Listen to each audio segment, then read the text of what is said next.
Majkom od Father Karasa.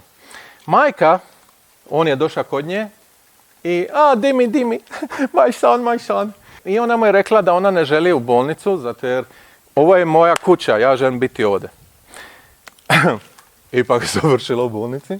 I onda imamo parti gdje prijatelj od Karasa kaže da mater je umrla prije nekoliko dana sama u stanu dok ju nisu otkrili tamo.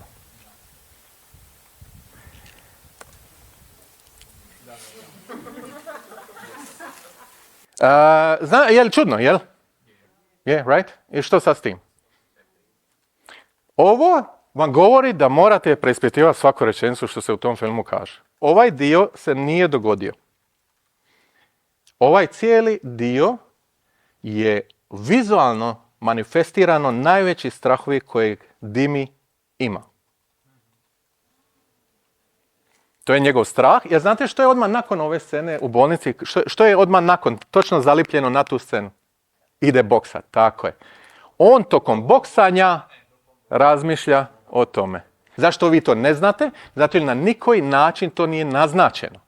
Vi morate kopati i pokušavati skužiti da to nije realno, zato jer je tako pozicionirano.